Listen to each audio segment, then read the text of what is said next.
para estas clases, en la primera parte es una parte donde vamos a hablar un poquito acerca de cultura, compartir algunas experiencias.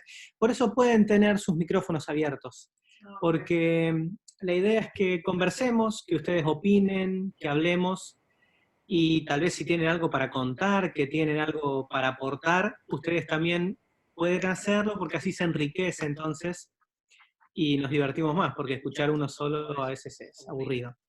Entonces, son 3 clases que vamos a estar viendo misiones. Y en la primera parte de cada clase, los primeros 15 minutos, vamos a ver algo acerca de cultura, y después vamos a pasar como a otra parte tal vez más teórica. Y cada día de cultura vamos a estar hablando de un país en particular. Y vamos a empezar por el que más conozco yo, que es del cual yo les puedo contar cosas, y es el país de... díganme ustedes. Argentina.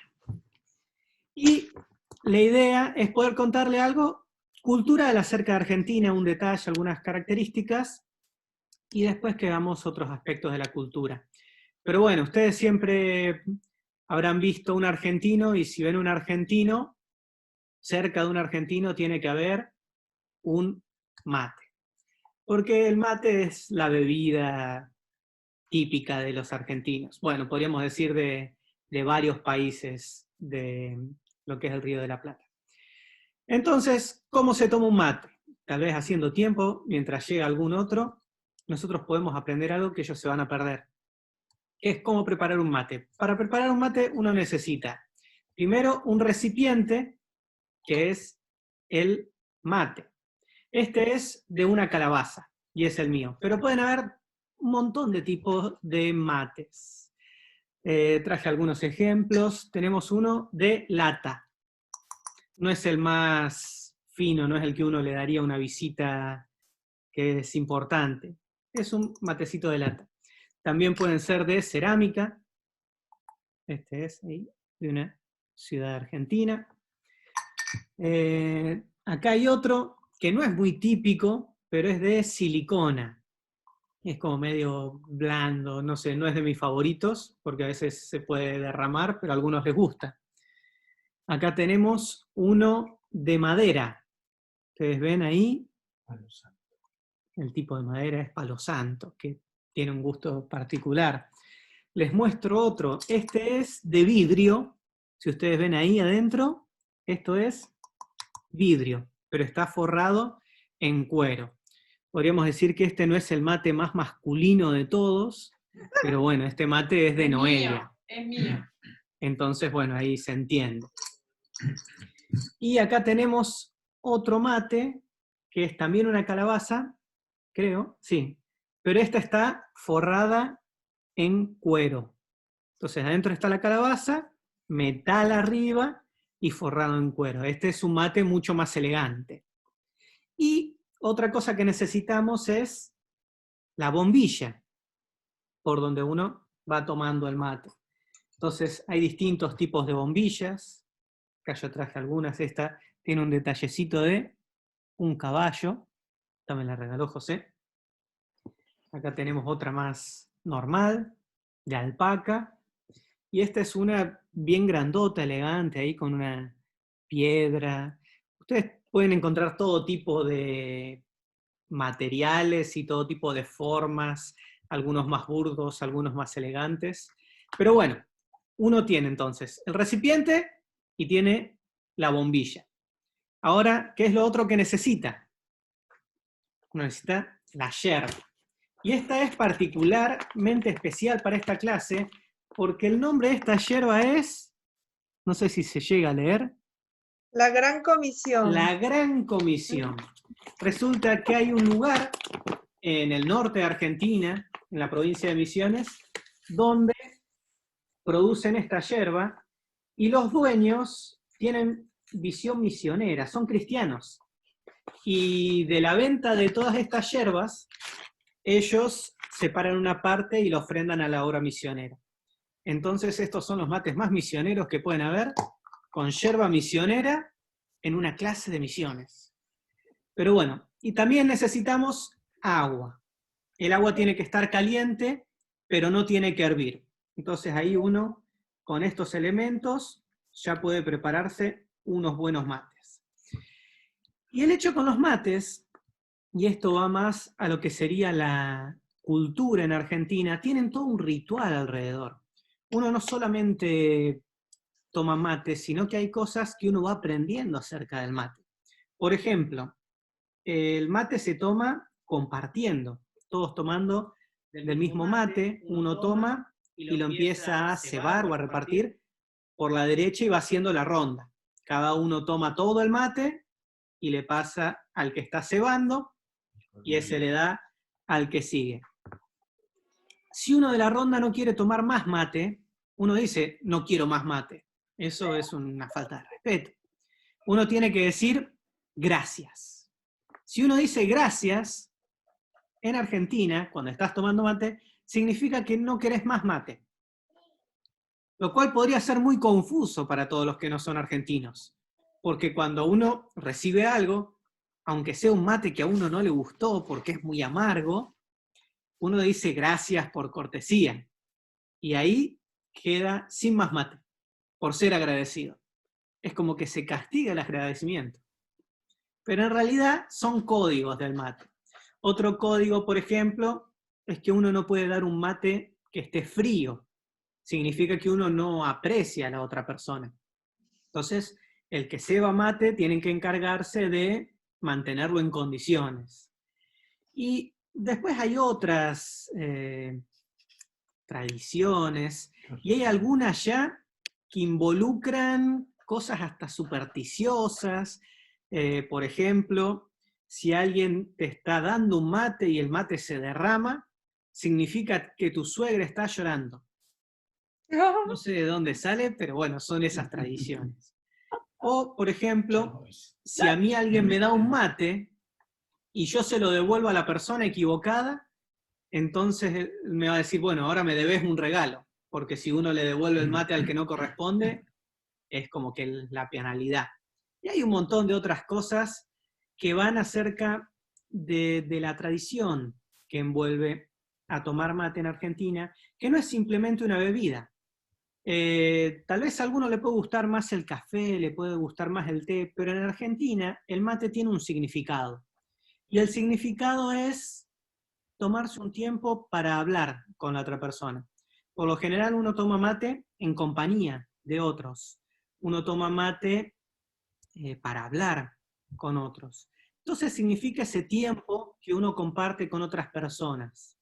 Y eso va a lo cultural. Sería la parte de la amistad, de la tradición, de un montón de cosas que tienen significado para los que toman mate.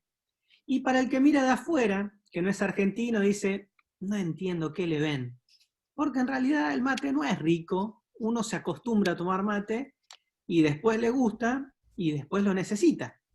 Pero es un proceso, no es fácil. No es como tal vez el chocolate. Uno no necesita procesos para comer chocolate. Lo prueba una vez, le gusta para toda la vida. Pero bueno, este es un gusto adquirido. Y quería compartirles esto como introducción para hablar de lo que es la cultura y de hablar un poco acerca de misiones. ¿Quién me podría decir qué es misiones? Tal vez alguna definición sencilla. Ahí están todos invitados a participar. Es un propósito que te planteas cumplir, un objetivo que pretendes, al que pretendes llegar. Una misión, un objetivo también. Está muy bien. ¿Quién puede aportar algo? Tal vez acercándonos más a lo que serían las misiones mundiales o las misiones, digamos, en el plan de Dios. ¿No hay ideas equivocadas? Sí, como no todo es válido, no todo es válido. No, pero cuando ponemos todo, ahí podemos separar lo que corresponde, lo que no. Pero si no tenemos nada, no podemos construir. Claro, que cuando uno, bueno, al menos cuando yo pienso en la palabra misión, siento como que me viene de afuera y yo tengo que hacer algo. Más que yo misma me propongo hacer. es muy interesante, Lo como veo que más. es una misión que nos es dada, está buena esa idea. Y si vamos tal vez un poco más, decíamos como que es un objetivo, o es una tarea a cumplir, una misión que nos es dada, que en este caso es la misión de Dios, entonces están muy bien. ¿Cuál es esa misión? ¿Qué es lo que nosotros tenemos que hacer? Básicamente es compartir del Evangelio, predicarle a otros. ¿Sí? Y nosotros podríamos pensar, bueno, ¿cuál es la diferencia entre misiones y evangelismo? Porque si yo les digo qué es evangelismo, ustedes me pueden contestar, es predicarle a otras personas, compartir el mensaje de salvación, hablar de Jesucristo. ¿Y misiones qué es? Bueno, compartir el mensaje de salvación. Es cumplir esta misión que nos es dada por Dios, nos es encomendada a nosotros, de predicar el Evangelio. Entonces, ¿cuál es la diferencia entre misiones y evangelismo? El Tal vez territorio. Bien, perfecto. Es dónde uno realiza la misión o a quién uno le predica, el territorio donde uno desarrolla la misión. Por eso, ¿qué son los misioneros? Son estas Fuera. personas que cumplen la misión, que predican el mensaje del Evangelio fuera. ¿Fuera de dónde? Es lo que vamos a ir aprendiendo ahora en esta parte de la clase. Porque lo principal que diferencia a un misionero de un evangelista es a quién le predica. Y se dice que misiones es predicar el evangelio en otra cultura o en otro contexto cultural. Y ahí radica la principal diferencia entre lo que es misiones y evangelismo. Y hay una manera que yo lo puedo ejemplificar bastante bien con un problema que yo tuve cuando vine a vivir a Polonia. Yo, todos mis electrodomésticos, mi teléfono, otras cosas que tenía, las había comprado en Argentina.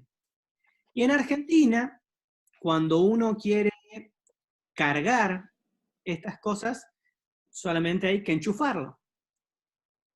Pero cuando vine acá a Polonia, me di cuenta de que mis enchufes no servían. O sea, porque yo tenía este tipo de cargadores, que son los que se usan en Argentina. Resulta que en Europa uno no tiene dónde colocarlos, porque son del otro tipo, que son redonditos. Entonces, para yo poder usar mi cargador, lo que necesitaba era un adaptador. Entonces, teniendo yo el cargador, si ponía el adaptador, ya podía usarlo. Pero sin el adaptador, no podía usarlo.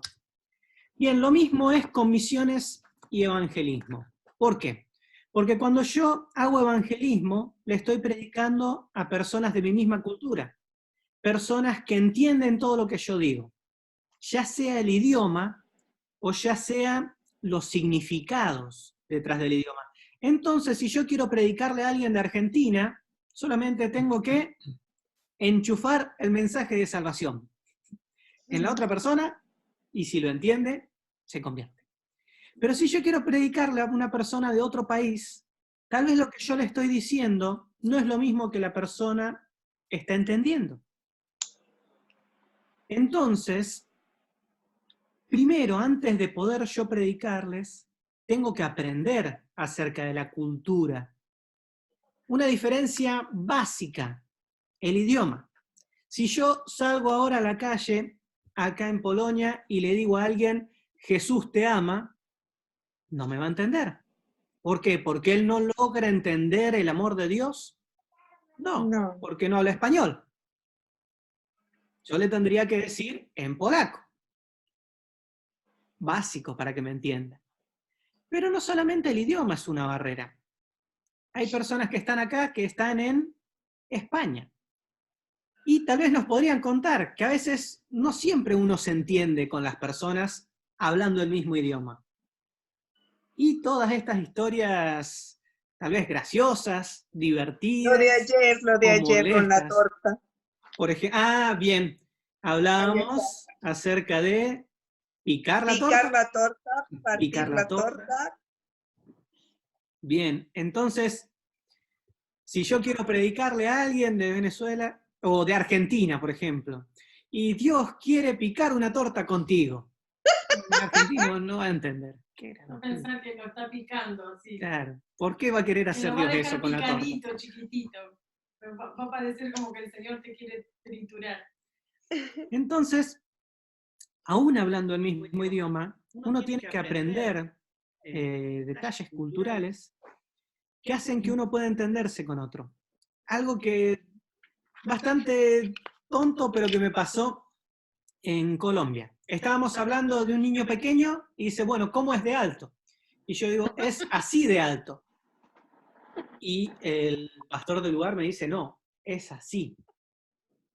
Y yo digo, Sí. es lo mismo, es así de alto, es la misma altura. Pero me dice, no, porque así uno se refiere a los animales, pero así uno se refiere a las personas. ¡Hala! En Argentina no hay diferencia. Pero bueno, si No. uno quiere decir, por ejemplo, la altura de un caballo, uno podría decir así, pero si es de una persona, así. No sé de dónde saldrá eso, pero son pequeñas diferencias que a veces hacen que no nos entendamos. Y resulta que toda cultura, en realidad, podríamos decir que se parece a esto. ¿Qué es esto? Una cebolla. Una cebolla. ¿Por qué decimos que una cultura se parece a una cebolla? Porque te hace Por llorar. las capas que tiene. Bien. Un 0 para José. Chiste. Bien, porque tiene capas. Cuando nosotros nos acercamos a cualquier cultura, lo primero que vemos es cómo se comportan.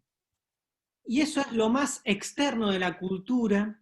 Por ejemplo, esto que yo les decía, bueno, miden así en vez de así. Bueno, esas son comportamientos culturales. Pero dentro de eso hay cosas que remiten a valores. Y dentro de eso, más profundo, cosas que nosotros no llegamos a ver, refiere a creencias. Y en el centro de todo es la cosmovisión, la manera que uno ve y entiende al mundo. Es, podríamos decir, como la gramática. En el idioma, nosotros tenemos una gramática que estructura el idioma. Y todos respetamos la gramática para hablar. Pero tal vez muchos de nosotros no conocemos las reglas gramaticales de nuestro idioma. Simplemente las hablamos. Es más, si alguien nos pregunta, ¿por qué ustedes hablan de esta manera y no de esta otra?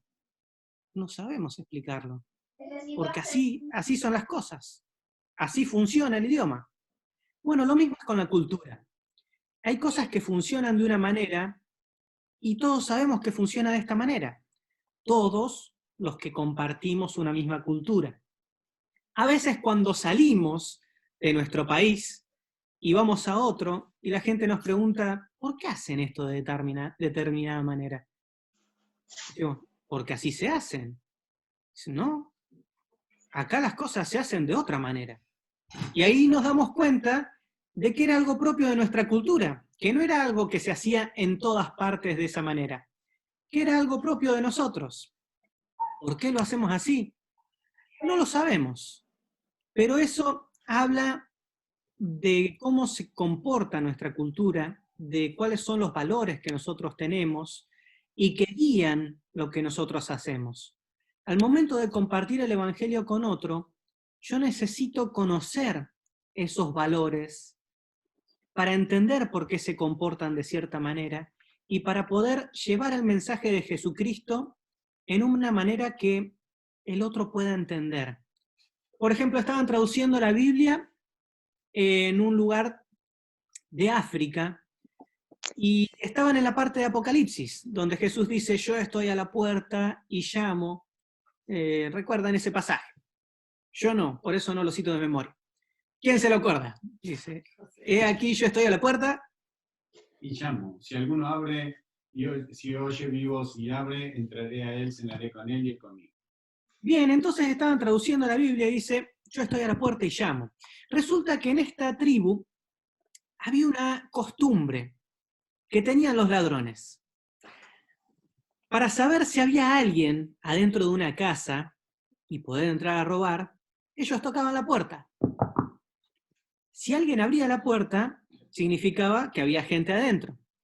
Entonces, acá vive la familia Pérez. Oh, no, me confundí de casa, disculpen, uno sigue y se hacía el tonto. Pero si uno tocaba la puerta y no había nadie, nadie contestaba, significa que la casa estaba vacía y uno puede entrar a robar. Entonces, cuando uno traducía, he aquí yo estoy a la puerta y llamo, ellos entendían, Jesús está a la puerta de tu corazón para robarte. ¿Eso es lo que quería decir la Biblia? No. No.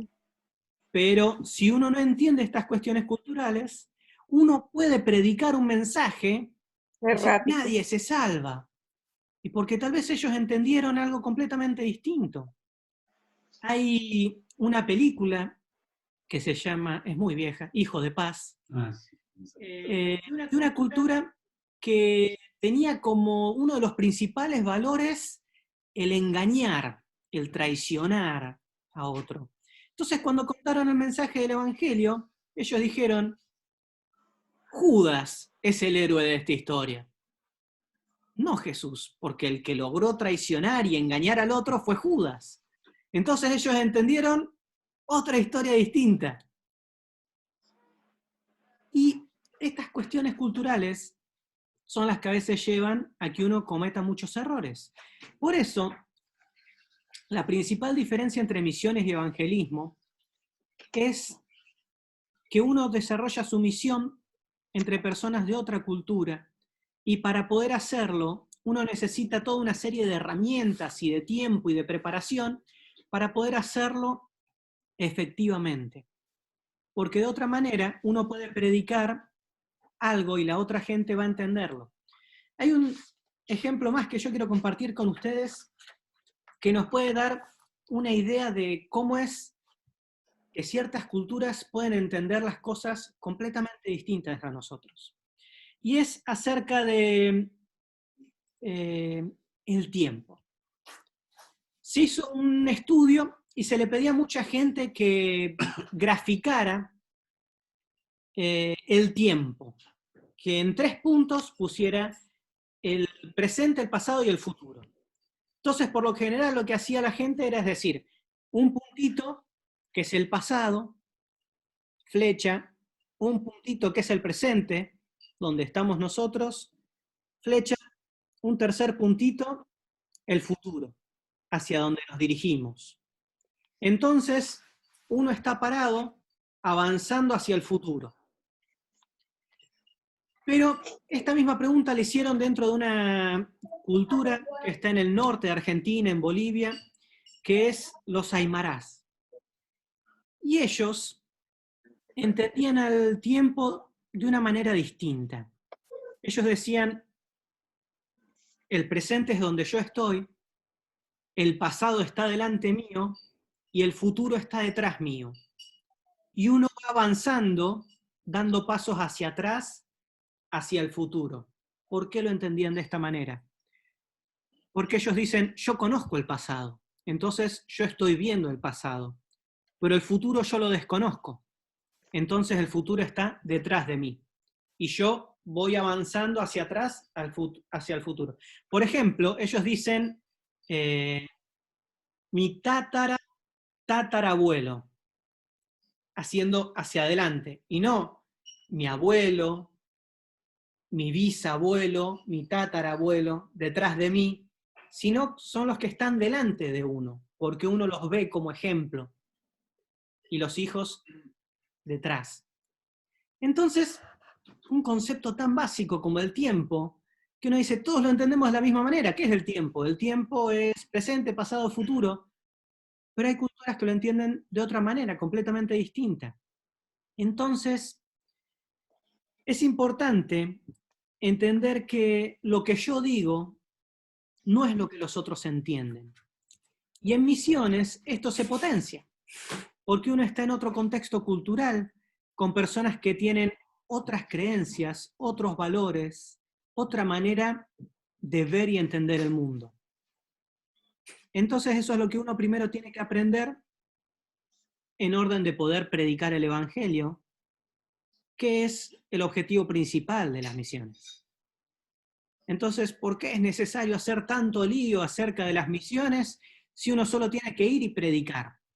Y bueno, porque para poder ir y predicar, uno necesita tener herramientas que uno va adquiriendo con el tiempo. Entonces, esta era la primera parte acerca de cultura. Y ahora vamos a pasar a la parte, podríamos decir, más teórica, o un poco de los conceptos que nos pueden ayudar para entender misiones. Y para eso voy a compartirles mi pantalla cuando me den permiso. 3 clases son las que vamos a compartir acerca de misiones. Compartir. Bien, ¿se ve mi pantalla? Sí. Sí. Bien. A partir de ahora yo no los veo más. Misiones mundiales.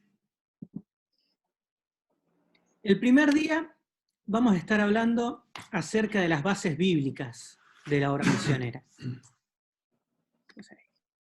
Segundo día vamos a estar, bases bíblicas. Segundo día vamos a estar hablando de la realidad mundial, el martes que viene. Y el tercer martes vamos a ver cómo ser parte de la obra misionera. Con eso vamos a concluir lo que son misiones y vamos a pasar a lo que sería evangelismo, que es el siguiente tema. Pero bien, yendo a lo que son las bases bíblicas de la obra misionera. Empezamos por esto porque mucha gente dice, ¿por qué hablan tanto acerca de misiones? ¿Por qué es tan importante? Es un ministerio que se puso de moda, hace 10 años no se hablaba tanto de misiones, ahora todo el mundo habla de misiones. ¿Por qué? Y el hecho es que misiones está en la Biblia, en toda la Biblia, Antiguo Testamento, Nuevo Testamento, y tal vez podríamos decir que es uno de los mensajes centrales que va guiando toda la historia bíblica. Entonces es importante que podamos partir por la base y ver que misiones en realidad está en la Biblia y estuvo siempre en la Biblia. Por eso, en las bases bíblicas de misiones, vamos a ver solo la primera parte, que es la visión de Dios y el llamado de un pueblo. ¿Se ve bien? Ustedes me avisan cualquier cosa. Perfecto. Bien. Y vamos a empezar viendo un dibujito que a mí me ayuda mucho a graficar la visión de Dios. El amor de Dios es el principio del plan de redención.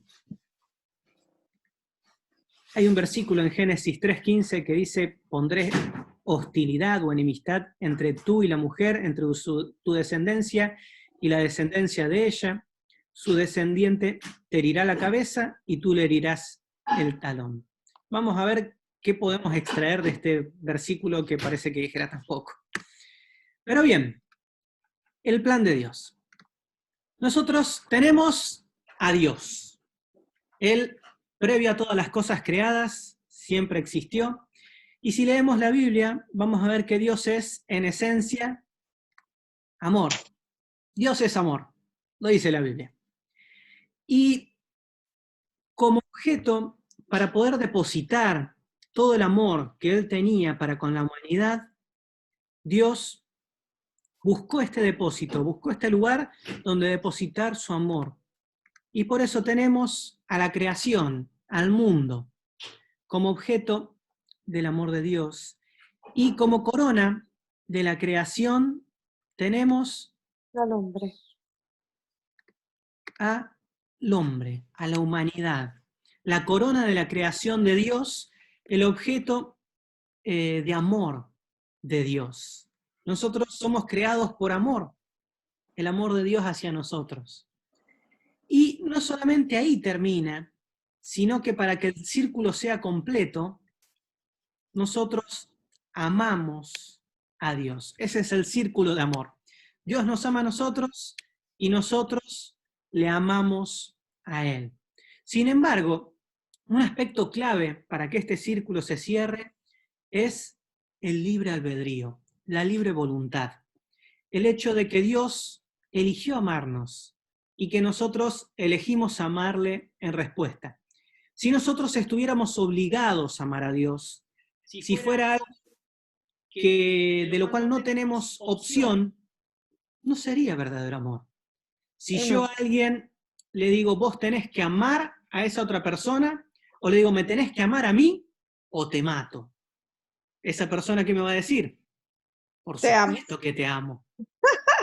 ¿Pero ese amor va a ser genuino? No. No, es por obligación.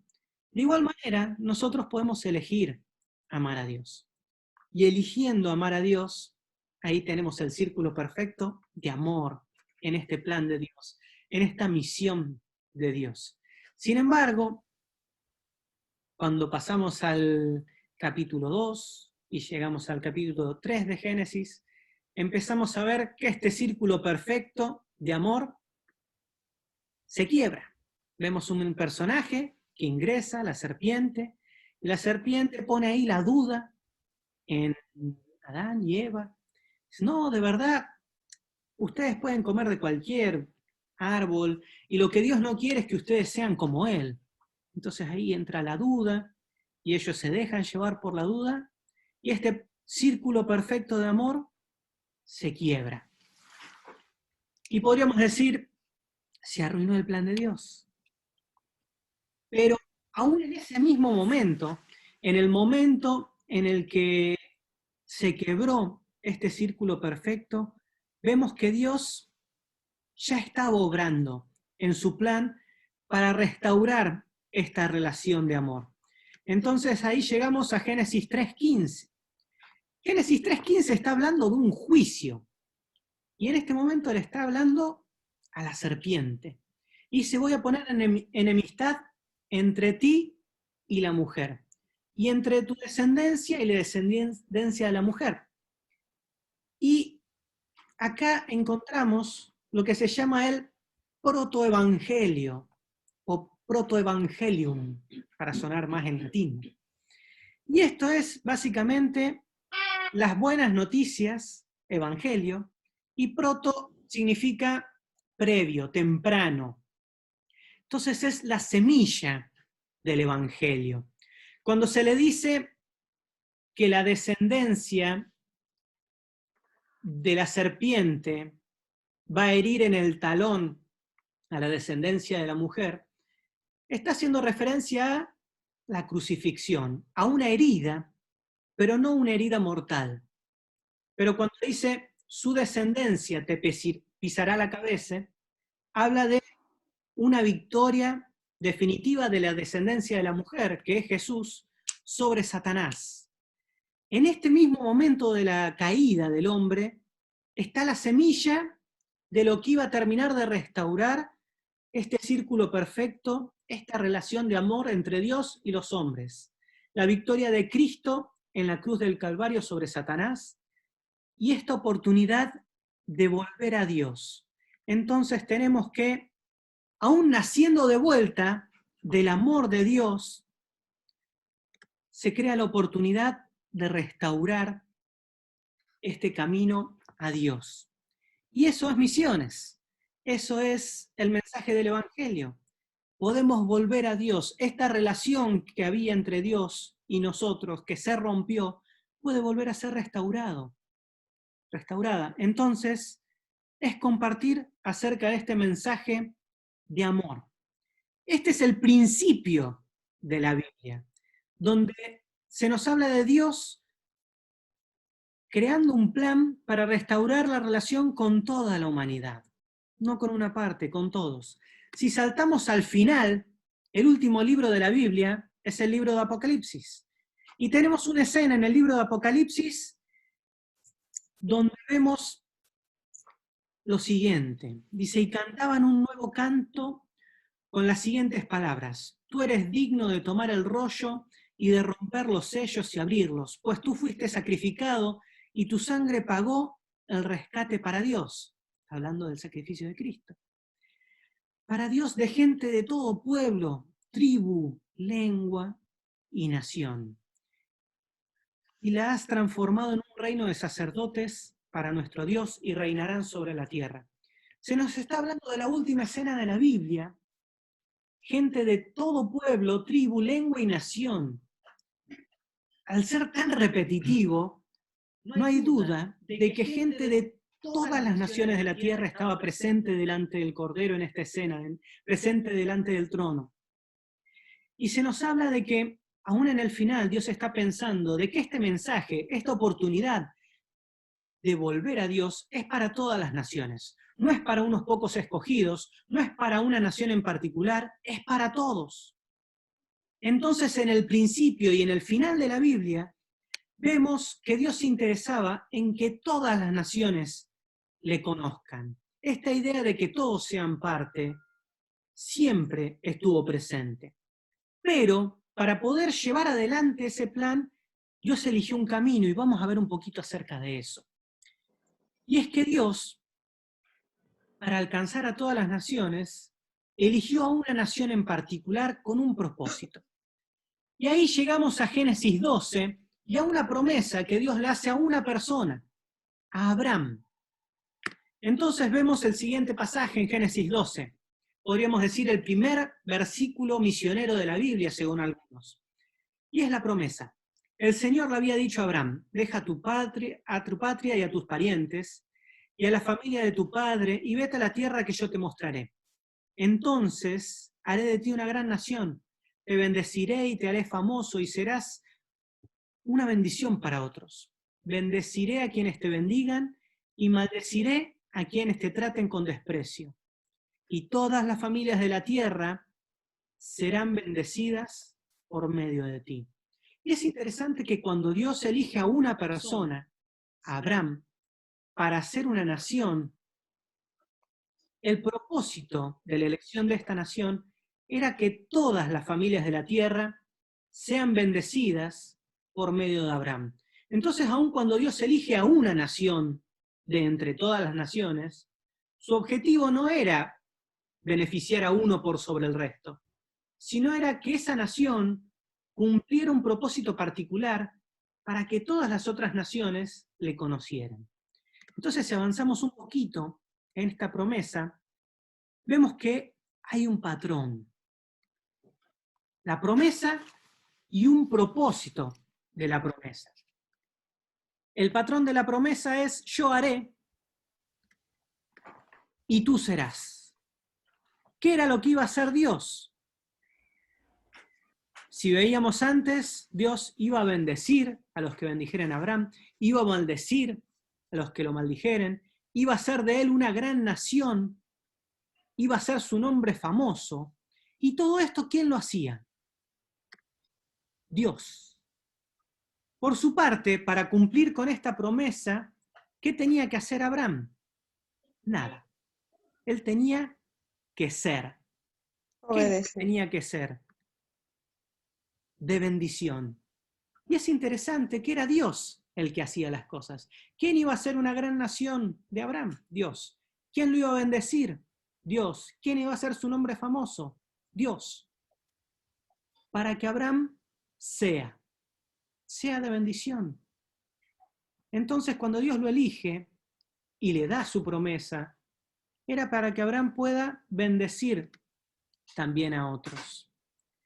Si avanzamos más adelante en la Biblia, vemos que Abraham fue padre de Isaac, Isaac de Jacob, Jacob fue padre de 12 hijos, que fueron las 12 tribus de Israel, que quedaron esclavos en Egipto por más de 400 años y se hizo una gran nación como Dios había prometido, y en un momento ellos claman a Dios para que los libere, Dios los saca de Egipto, y en el momento que los saca de Egipto, les define su propósito como nación. Y eso lo encontramos en el libro de Éxodo, en el capítulo 19. Dice: ahora bien, si me obedecen y cumplen mi pacto, ustedes serán mi tesoro especial, entre todas las naciones de la tierra, porque toda la tierra me pertenece. Ustedes serán mi reino de sacerdotes, mi nación santa. Este es el mensaje que debes transmitir a los hijos de Israel. Dios, hablándole a Moisés para que le comparta al pueblo, dice: ustedes van a ser un especial tesoro para mí. Ustedes van a ser un reino de sacerdotes. Ustedes van a ser una nación santa. ¿Qué significaban estos títulos que le daba Dios a Israel? En primer lugar, tenemos un especial tesoro. Cuando algo es especial, es algo que no es común, algo que está separado, que es diferente de los demás. Entonces, Israel iba a ser una nación especial, separada, diferente a las otras. Y si uno está hablando de un tesoro, uno habla de algo que es valioso. Para Dios, Israel era valioso y era distinto a las otras naciones. En segundo lugar, vemos que eran un reino de sacerdotes. Y nosotros sabemos que el sacerdote tenía una función, era el mediador entre dos partes, entre Dios y el pueblo. Era el que hacía los sacrificios, era el que oficiaba los rituales para mediar entre Dios y el pueblo.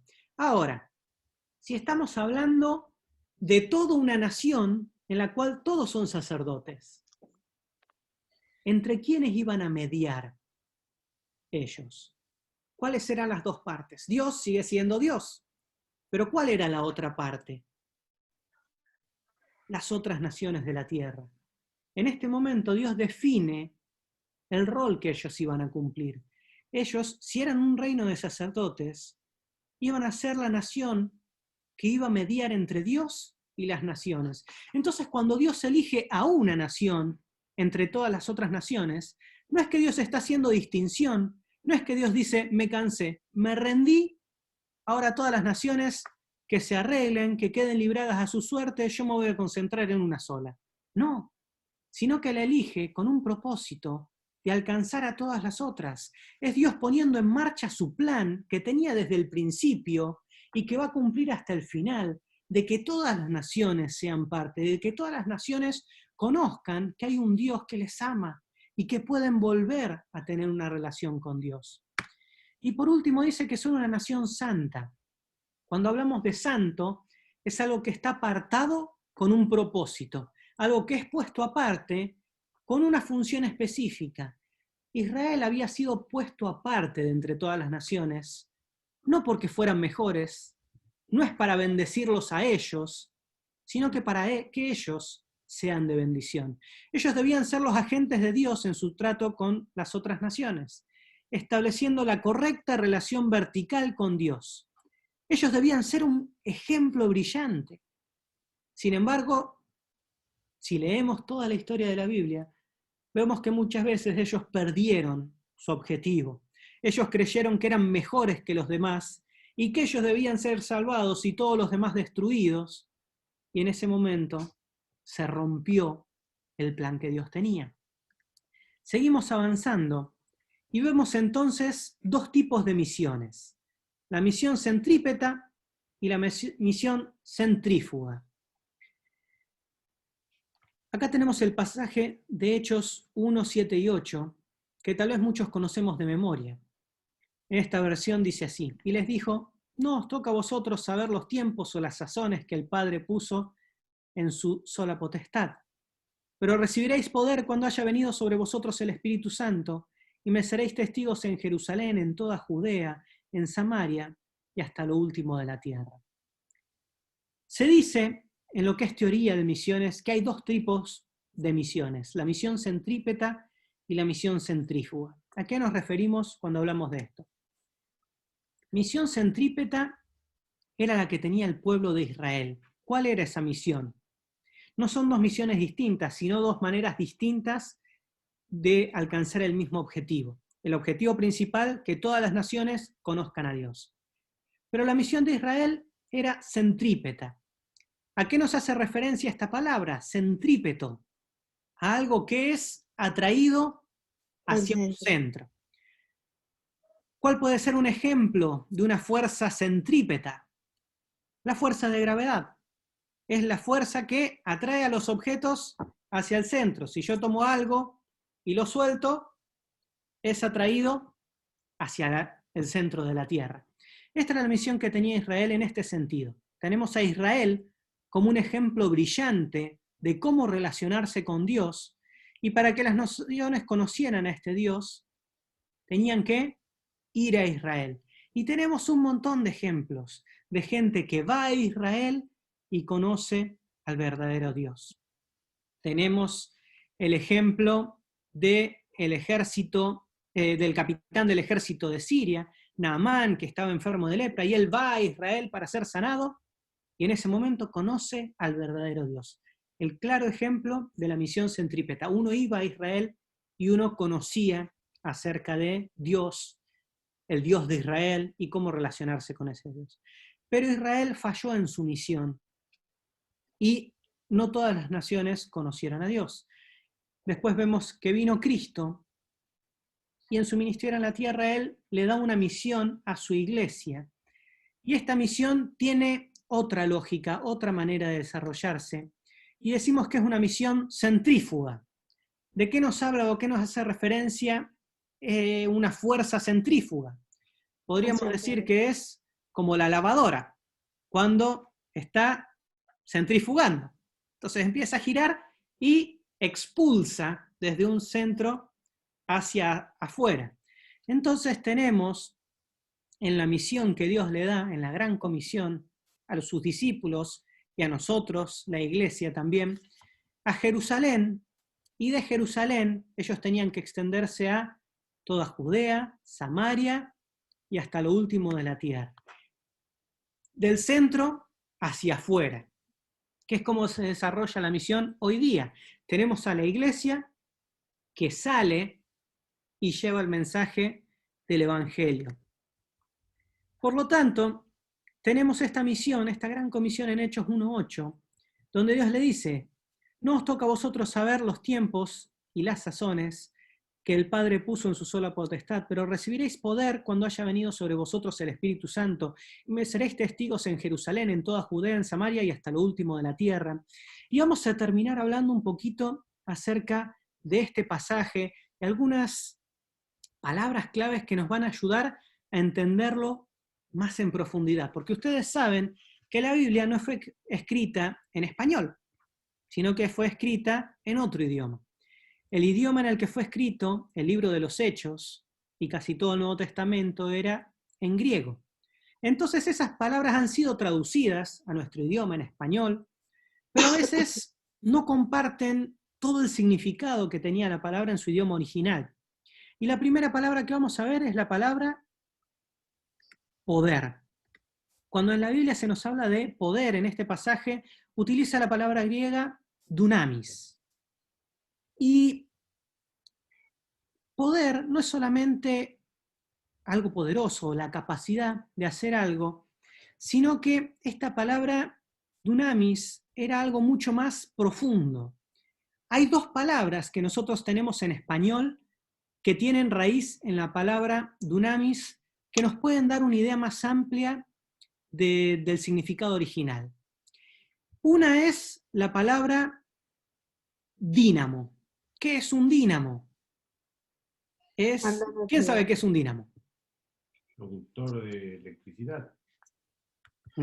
Por ejemplo, antes ya no, algunas bicicletas tenían un dínamo, que cuando uno... Linternitas también. Claro, producía una electricidad. Cuando uno hacía girar la rueda, el dínamo giraba y producía electricidad, y eso alumbraba. Y esto nos hace tal vez referencia a la idea de que es una energía continua, algo que perdura, algo que se desarrolla a lo largo del tiempo. Y otra palabra es la palabra dinamita. Y el hecho es que cuando se descubrió, se inventó la dinamita, era algo tan poderoso, tan explosivo, que buscaron una palabra que representara bien esa capacidad explosiva o poderosa que tenía esto tan destructivo que habían inventado, y le pusieron dinamita por la palabra dunamis. Hoy tal vez la dinamita no es lo más poderoso, lo más explosivo que tenemos. Podríamos decir tal vez hoy una bomba atómica, pero la idea que nos da es algo completamente poderoso, algo que no se puede contener, que no se puede medir. Y de esto nos está hablando la Biblia cuando dice que nosotros vamos a recibir poder. Es un poder tan grande que no se puede medir, que no se puede contener. Y una explosión es algo poderoso pero breve. Sin embargo, este poder es algo poderoso y continuo. Este es el poder del que está hablando la Biblia. Que dice, ¿cuándo vamos a recibir ese poder? Cuando haya venido el Espíritu Santo sobre nosotros. Quiere decir que ese poder está en nosotros. Un poder tan grande que no se puede medir, no se puede contener. Dice, ¿y para qué? ¿Para qué tanto poder? Para ser testigos. Y cuando la Biblia habla de testigos, utiliza otra palabra que es martures o marteia. Y una palabra actual en nuestro idioma español que tiene raíz en esta palabra es la palabra mártir. Porque en realidad testigos era algo más significativo que lo que nosotros hoy entendemos como testigos. Cuando nosotros hablamos de que uno es un testigo, es alguien que vio algo. Por ejemplo, hubo un accidente y me llamaron como testigo.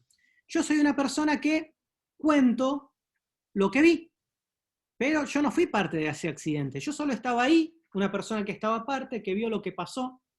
Voy y cuento. Pero cuando la Biblia nos está hablando de testigos, nos está hablando tal vez con este otro significado de mártir. ¿Quién es un mártir? Una persona que da su vida por una causa. Una persona que va hasta las últimas consecuencias por algo que él cree, por algo del que es parte. Entonces, cuando la Biblia nos está hablando de que nosotros seremos testigos, no es que vamos a contar algo que vimos. Sí, yo escuché acerca de este mensaje de salvación y te cuento lo que escuché. No, es algo más profundo. Te cuento algo que yo vivo, algo de lo cual yo estoy completamente compenetrado, algo que es parte de mi vida y en lo que yo creo a tal punto que estoy dispuesto a dar mi vida por esta causa de la que yo estoy siendo parte. Eso es tal vez un poquito más profundo que testigos. Y lo último que vamos a ver de este pasaje es ¿dónde?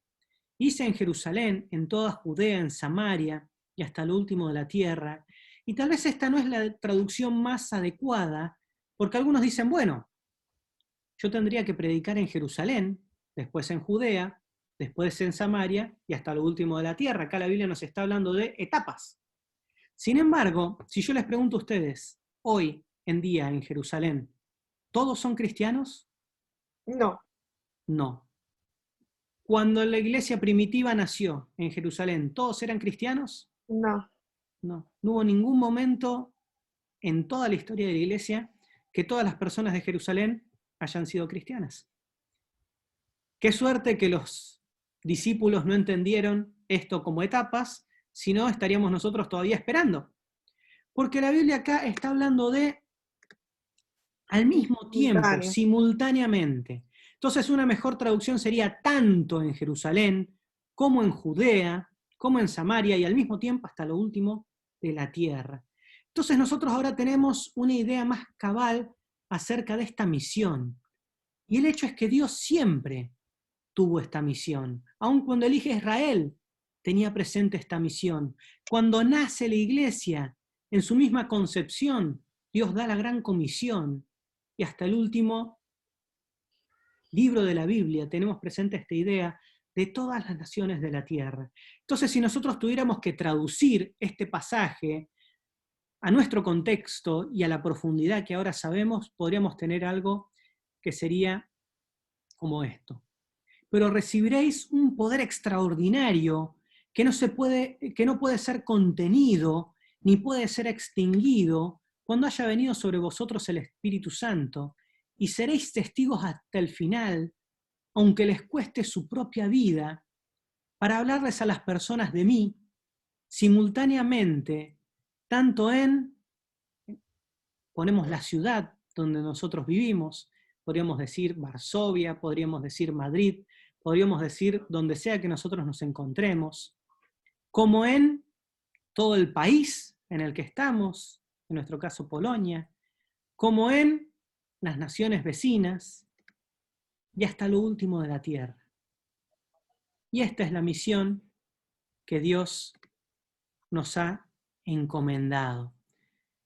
Después tenemos que misiones está en todas partes de la Biblia. En el Antiguo Testamento tenemos misiones en los profetas, tenemos en las canciones, los israelitas cantaban acerca de misiones, en las profecías, en el tiempo de cautividad, Dios haciendo un llamado a todas las naciones. También, y si vamos al final,